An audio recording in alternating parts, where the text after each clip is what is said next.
Alhamdulillahi kafa salamun ala ibadillahi alladhina istafa. Amma ba'd, a'udhu billahi minash shaitanir rajim. Bismillahir rahmanir rahim. Rabbi shrah li sadri wa yassir li amri wahlul 'uqdatam min lisani yafqahu qawli. Rabbi zidni ilma। সমস্ত প্রশংসা মহান রব্বুল আলামিনের জন্য, যিনি তার একমাত্র পছন্দনীয় ধর্ম দ্বীন ইসলামকে মানুষের কাছে পৌঁছানোর উত্তম সুব্যবস্থা করে দিয়েছেন। অতঃপর বিশ্ব নবী রহমতুল আলামিন আখির খাওয়াতি নবীন সৈয়দুল মুরসালিন হযরত মুহাম্মদ সাল্লাল্লাহু আলাইহি সাল্লামের উপর অসংখ্য কোটি দ্রুত অবতীর্ণ হোক। আল্লাহুম্মা আমিন। আজকে আমরা সুদ সম্পর্কে আলোচনা করব। সুদখোররা চিরস্থায়ী জাহান্নামে থাকবে, সেই ব্যাপারে আল্লাহ রাব্বুল আলামিন কি বলেছেন আমরা দেখব। আল্লাহ রাব্বুল আলামিন কোরআনুল কারীমের সূরা বাকারার 275 নম্বর আয়াতে বলছেন, আল্লাযীনা, যারা ইয়াকলু খায় রিবা, রিবা মানে সুদ, আরবি কথা রিবা, যার বাংলাতে সুদ, ইংরেজিতে ইন্টারেস্ট। অর্থাৎ এই রিবা কথাটা অনেক আগে থেকে প্রচলিত। সৌদি আরবে যখন আল্লাহ নবী সাল্লাল্লাহু আলাইহি ওয়াসাল্লাম দ্বীন প্রচার করেছিলেন, যখন এই আয়াতটা নাজিল হয়েছিল, তার অনেক আগে থেকে, জাহিলিয়াতের যুগ থেকে এই রিবা কথাটার সঙ্গে তারা পরিচিত ছিলেন আরবের বাসিন্দারা। যে কারণে যখন এই আয়াতটা রিবা সম্পর্কে আয়াত নাজিল হলো, তখন কোন সাহাবী আল্লাহ রাসূল সাল্লাল্লাহু আলাইহি ওয়াসাল্লামকে প্রশ্ন করেননি রিবাটা কি। আল্লাহ রাব্বুল আলামিন এই সুদকে আল্লাহ কি বললেন, আল্লাযীনা ইয়াকুলুনা রিবা, যারা সুদ খায়। সুদ কি, রিবা কি, ইন্টারেস্ট কি, আপনাকে আমাকে প্রথমে জানতে হবে। এই আয়াতের ব্যাখ্যায় তাফসীরে মারিফুল কুরআন সুদ কি এই ব্যাপারে এই আয়াতের ব্যাখ্যায় তাফসীরে মারিফুল কুরআন খণ্ড 1 নম্বর 625 পৃষ্ঠায় আল্লাহ রাসূল সাল্লাল্লাহু আলাইহি ওয়াসাল্লাম বলেছেন, কোনো কিছু কাউকে দিয়ে তার কাছ থেকে মুনাফা বা লাভ নেওয়াটাই হলো সুদ। যেমন কোনো কিছু বলতে, যদি টাকা, আপনি কাউকে টাকা দিলেন, 100 টাকা দিলেন, তারপরে সেই 100 টাকা কিছুদিন পরে আপনি, 1 মাস হতে পারে, 2 মাস হতে পারে, 110 টাকা বা 120 টাকা আপনি নিলেন, যে অতিরিক্ত এই 10 টাকা 20 টাকা আপনি নিলেন, এটাই সুদ। আর এখানে আল্লাহ রাব্বুল আলামিন সুদ খাওয়ার কথা বলেছেন। এই আয়াতের ব্যাখ্যায় তাফসীরে মারিফুল কুরআনের 637 নম্বর পৃষ্ঠায় আল্লাহ রাসূল সাল্লাল্লাহু আলাইহি ওয়াসাল্লাম বলেছেন, সুদ নেওয়া, সুদ দেওয়া, সুদের সাক্ষী থাকা, সুদের দলিল লেখা, অর্থাৎ সুদের যে হিসাব করেন তিনি, এই 4 জন ব্যক্তির উপরেই আল্লাহর লানত, আল্লাহর অভিশাপ বর্ষিত হয়, এবং এই 4 জন ব্যক্তি সমান পাপের অংশীদারি। সুদ নেওয়া, সুদ দেওয়া, সুদের সাক্ষী দেওয়া এবং সুদের দলিল লেখক, এই 4 জন ব্যক্তির উপরে আল্লাহর লানত, আল্লাহর অভিশাপ বর্ষিত হয়, এবং এই 4 জন ব্যক্তি প্রত্যেকেই সমান পাপের অংশীদার। ইসলামে আপনি দেখবেন, যে জিনিসকে হারাম করা হয়েছে তার সঙ্গে জড়িত সবই হারাম, অর্থাৎ সুদের সঙ্গে জড়িত সব কিছুই হারাম, এবং প্রত্যেকটা সমান পাপের অংশীদার। এখানে আপনাকে আমাকে এই সুদ থেকে অবশ্যই দূরে থাকতে হবে। তারপর আল্লাহ রাব্বুল আলামিন কি বলছেন, এবং আপনি বর্তমান সমাজে সুদ কিভাবে খান বা সুদের সঙ্গে কিভাবে জড়িয়ে থাকেন। বর্তমানে দেখেন, সরাসরি টাকা ধার দিয়ে বা টাকা ঋণ দিয়ে আপনি সুদ খান, ব্যাংকে টাকা রেখে আপনি সুদ খান, বিভিন্ন কিস্তিতে টাকা রেখে আপনি সুদ খান। যেমন এলআইসি কিস্তিতে আপনি টাকা রেখে সুদ খাচ্ছেন।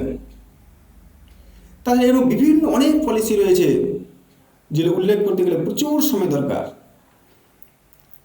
তারপরে বিভিন্ন সমিতি করে সমিতির মাধ্যমে এখন সব থেকে সুদের বড় কারবারই চলছে। ডক্টর মোহাম্মদ ইউনূস, যিনি বর্তমানে বাংলাদেশের চিফ অ্যাডভাইজার, তিনি এই সমিতির মাধ্যমে সুদের উদ্ভাবক। তিনি কি করলেন, এবং ইহুদি খ্রিস্টানরা দীর্ঘদিন চক্রান্ত করেছেন মুসলিমদের বিরুদ্ধে, এবং এখন তারা সফল হয়ে গেছে। তারা দেখল যে মুসলিম পুরুষরা অলরেডি হারামে লিপ্ত হয়ে গেছে, সুদ, ঘুষ, জেনা, ব্যভিচার, মদ, বিভিন্ন হারামে তারা লিপ্ত হয়ে গেছে। কিন্তু মুসলিম নারীদের ঈমান এখনো ঠিক আছে এবং তাদের দুয়া আল্লাহ রাব্বুল আমিনের দরবারে কবুল হচ্ছে, যে কারণে মুসলিম জাতি এখনো টিকে রয়েছে। এই মুসলিম নারীদের ঈমান কি করে নেওয়া যাবে, কি করে কেড়ে নেওয়া যাবে, কি করে ধ্বংস করা যাবে, সেই জন্য এই ডক্টর মোহাম্মদ ইউনূসকে দিয়ে, এই মুসলিম নামধারী ব্যক্তিকে দিয়ে তারা কি করলো, এই সুদের এমন ব্যবস্থাপনা করলো যাতে নির্লজ্জভাবে এই মুসলিম নারীরা সেখানে যুক্ত হয়ে গেল। এবং তিনি দেখলেন, বা ইহুদি খ্রিস্টানরা দেখলো যে একজন করে যদি ঈমান লুটা যায় প্রচুর সময় লাগবে, যদি দল করে ঈমান লুটা যায় তাহলে সময় অনেক কম লাগবে। ওদের দল করা, এই সমিতির মাধ্যমে দল তারা করে দিল, 10 জন, 20 জন, 15 জন, এইভাবে তারা দল করে দিল সমিতির মাধ্যমে। তারা কি করলো, সমিতির লোকেরা দলগতভাবে সমিতি করে কি করলো, ব্যাংকে গিয়ে অ্যাকাউন্ট খুললো। তারা সমিতিভাবে তারা কি করলো, সবাই মিলে একটা টাকা তারা ব্যাংকে গিয়ে জমা করবে, সেখান থেকে সুদ পাবে। এবং এমনকি সেটা দেখেন যে তারা নিজস্ব গচ্ছিত টাকা ব্যাংকে রেখেছে, সেখান থেকে যদি টাকা তারা নিতে যায় তবুও তাকে সুদ দিয়ে টাকা জমা করতে হবে। অর্থাৎ যে টাকাটা সে নেবে সেই টাকাটা তাই কিস্তিতে সুদ সহ পরিশোধ করতে হবে। চিন্তা করুন আমার মুসলিম ভাই বোনেরা, যে নিজের টাকা ব্যাংকে রেখে সেই টাকা আপনি নিতে যাচ্ছেন, আপনাকে সুদ সহ ব্যাংকে দিতে হচ্ছে। কিভাবে আপনি সুদের সঙ্গে জড়িয়ে যাচ্ছেন অথচ আপনি ভাবতেও পারছেন না। আপনি চিন্তা করুন যে আপনি মুসলিম পুরুষ, আপনাকে সংসারের বাইরের দায়িত্ব, ঘরের বাইরের সমস্ত দায়িত্ব, ইনকামের দায়িত্ব আপনাকে দেওয়া হয়েছে। আপনি পুরুষটা ঘরে নির্লজ্জের মতো বসে আছেন, আর আপনার স্ত্রীকে, আপনার বউকে এই সুদের কারবারিতে ঢুকিয়ে দিয়েছেন। আপনার লজ্জা করে না?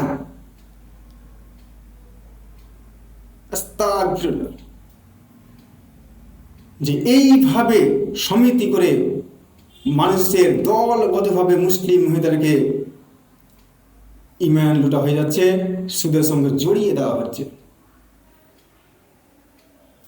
বেশ, তারপরে দেখুন সুদের আরো অনেক প্রকার আছে। যেমন আরেকটা বলি, যে আপনি কোনো দোকানে বাকি খাচ্ছেন, কোনো জিনিসের দাম ধরুন 50 টাকা, কিন্তু আপনি নগদ ক্যাশ দিলে আপনাকে 50 টাকায় জিনিসটা দেবে, কিন্তু বাকি খাওয়ার কারণে দোকানদার আপনার কাছ থেকে 5 টাকা বেশি নিচ্ছে, 55 টাকা নিচ্ছে। এই যে বেশি টাকাটা নিচ্ছে, এইটা আপনার সুদ, এটা আপনি তাকে সুদ দিচ্ছেন।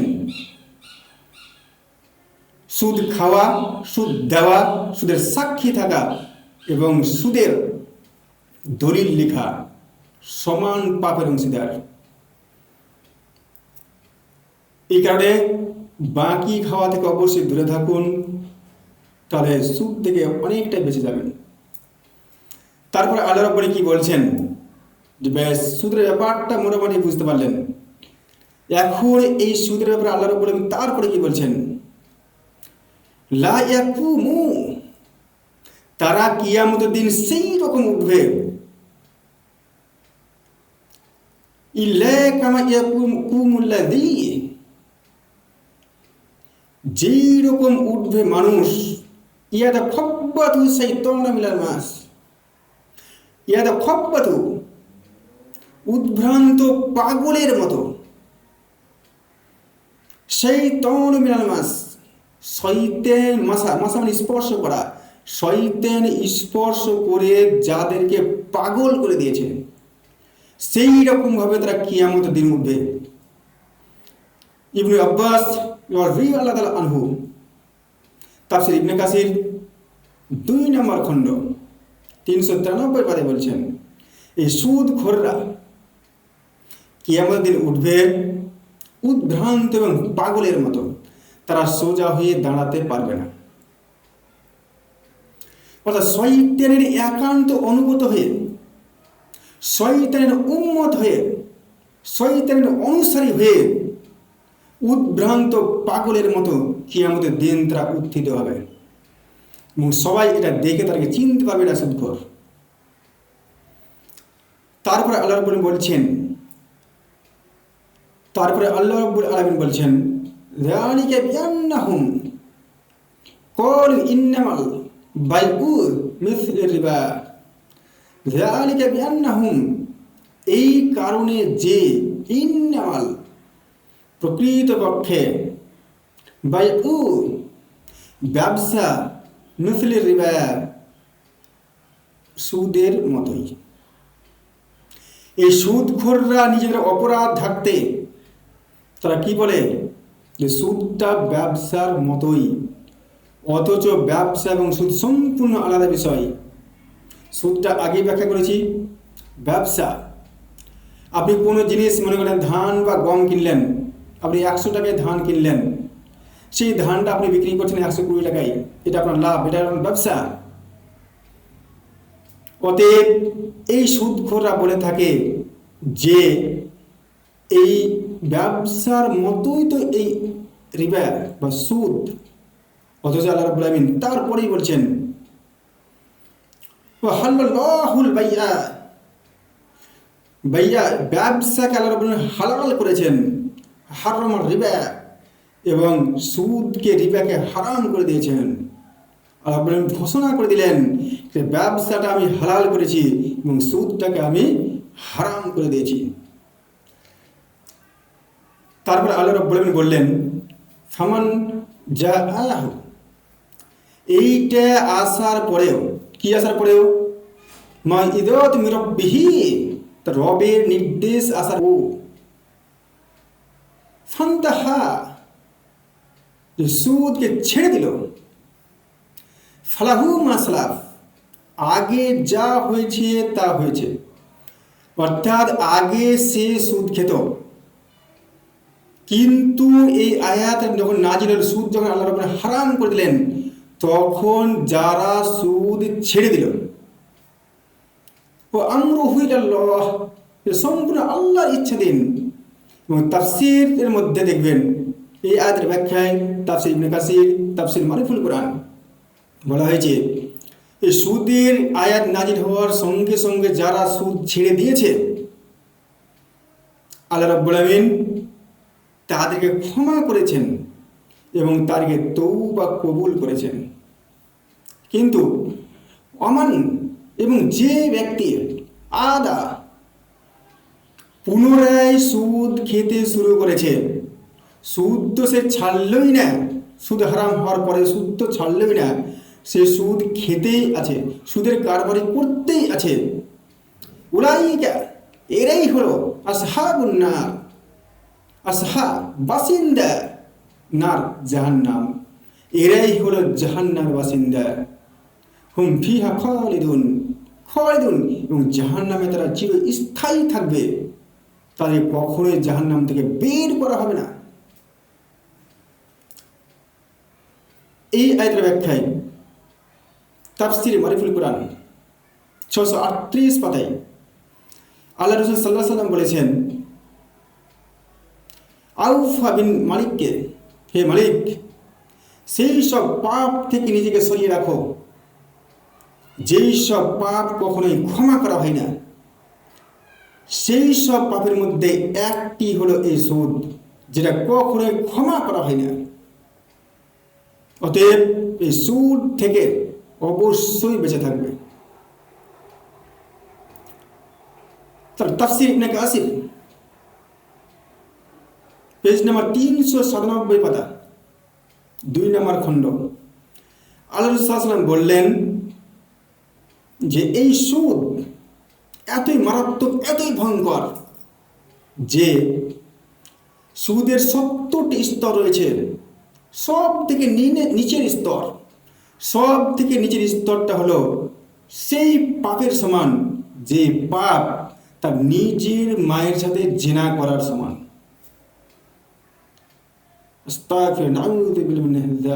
চিন্তা করুন, সুদের 70টি পাপের স্তর রয়েছে। 1 নম্বর পাপটা সবচেয়ে ভারী, 70 নম্বর পাপটা সবচেয়ে হালকা। সেই হালকা পাপটা হলো নিজের মায়ের সাথে জেনা করা। কল্পনা করা যায়? আর যেহেতু এই সুদের পাপ কখনোই ক্ষমা করা হয় না, সেই জন্য তারা চিরস্থায়ী জাহান্নামে থাকবে এবং জাহান্নাম থেকে তাদেরকে কখনোই বের করা হবে না।